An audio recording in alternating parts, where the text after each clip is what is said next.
Yop, salut. Donc aujourd'hui le 13 septembre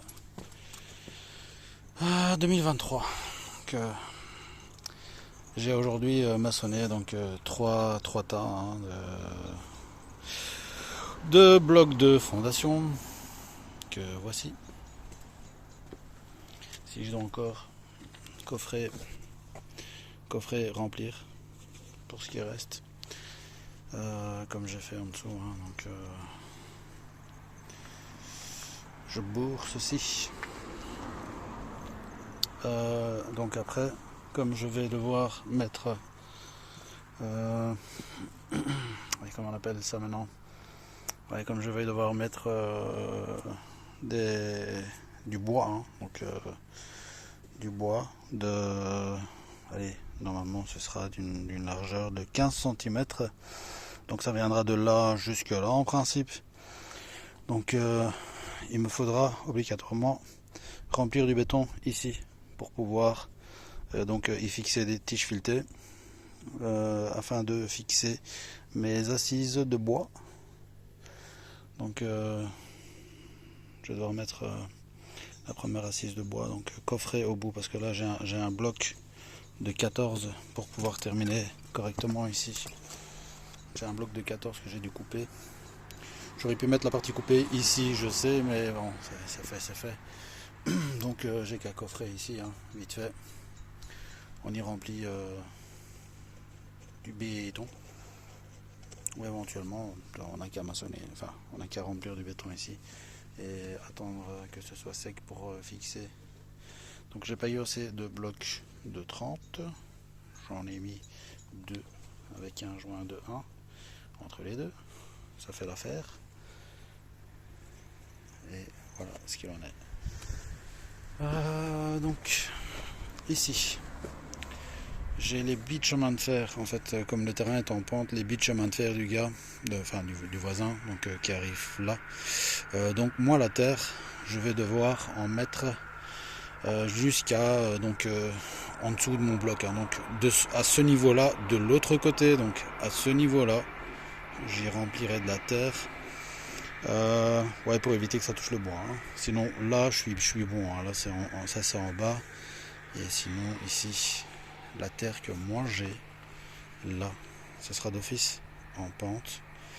Et il y aura donc, comme prévu, un escalier. Donc il y aura des blocs normalement de 30 qui seront maçonnés là.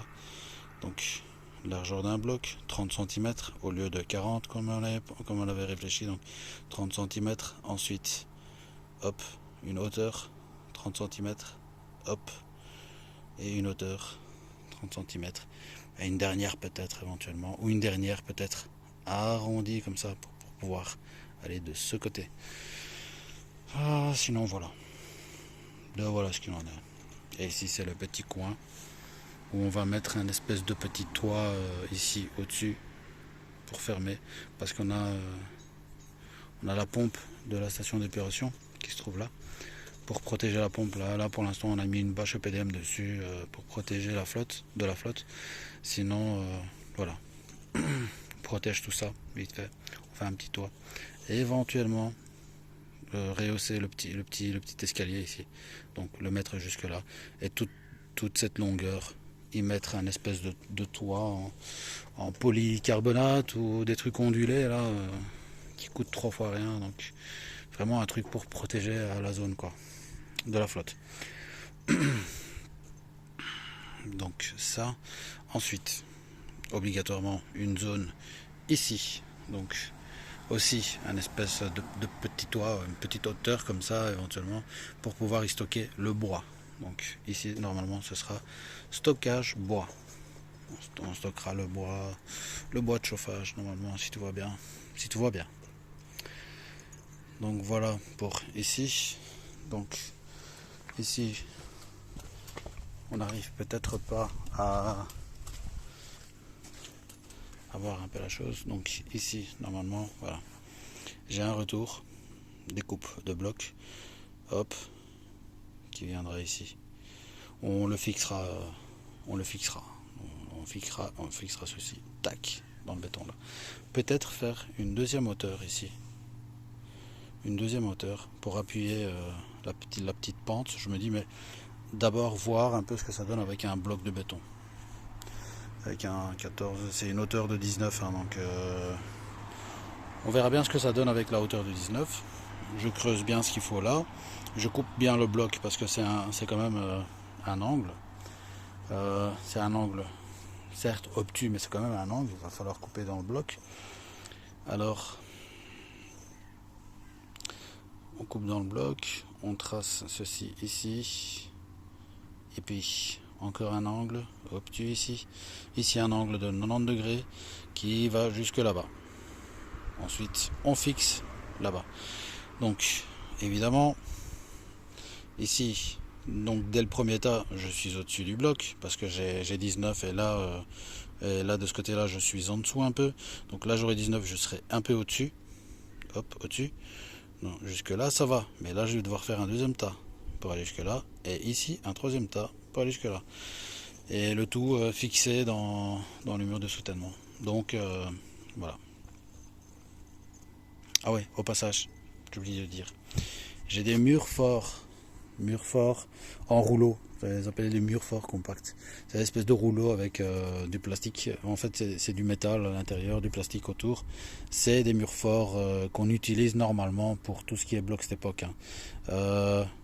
Non, pardon, j'ai dit cette époque. Non, pardon. C'est tout ce qui est bloc-itang. Donc les blocs cellulaires. Les blocs cellulaires, normalement, on met des murs forts. Généralement, les murs forts, en fait, c'est une espèce de truc galvanisé. C'est tout. Allez, on dirait de l'aluminium, comme ça, c'est tout long. C'est par rapport à la largeur du bloc itang qu'on prenait ce truc-là. Mais c'est un truc rigide, long. Et par après, ils ont inventé un truc qui s'appelle mur fort compact. C'est un espèce de rouleau qu'on mettait donc entre les assises, entre les tas. Donc on monte par exemple deux tas après, on met le mur fort. On déroule ce truc dans le mortier colle et ça a assuré en fait, ça a assuré, comment on appelle ça, ça a assuré, une bonne résistance pour que ça ne bouge pas en fait les blocs qui tombent. Donc, voilà. C'est surtout pour éviter que les blocs qui tombent ne soient fissurés en fait en escalier comme ça. Ça arrive souvent hein, que les blocs qui tombent soient fissurés comme ça. Anciennement, ça arrivait beaucoup, mais maintenant avec ces espèces de murs forts, ben, ça va de mieux en mieux. Et puis ils ont aussi inventé un truc où ils grattent dans le bloc cellulaire et ils y mettent de la ferraille directement. Mais bon, ça demandait trop de travail. Donc, mur fort compact, j'en ai encore. Ça y est, je sais plus où c'est maintenant, mais j'ai encore un rouleau qui traîne. Donc j'ai pris mur fort compact ici. Au deuxième tas, j'avais foutu là, hop, jusque là, hop, jusque là ici. C'est dedans. Donc ça assure un truc, mais bon, ça va quasi rien retenir vu qu'il y a les bits de chemin de fer de l'autre côté. C'est juste pour en plus. Bah, c'est une sécurité en plus quoi. Voilà. Sinon tout va bien. Tout va bien. Il ne reste plus qu'à mettre des blocs de 14 ici. Et ensuite, on aura une idée de ce que ça va donner plus après avoir fait ça. Donc normalement, la porte d'entrée, ce sera là, ici. Donc, côté droit de la porte, côté gauche de la porte d'entrée. Ici, de ce côté-là, à ce niveau-là, hop, jusqu'au-dessus ici, un châssis. Que voici. Et voilà, pour avoir une espèce de luminosité à l'intérieur. Ouais, désolé, hein, je suis fatigué. Donc voilà, je dis à plus, à suivre.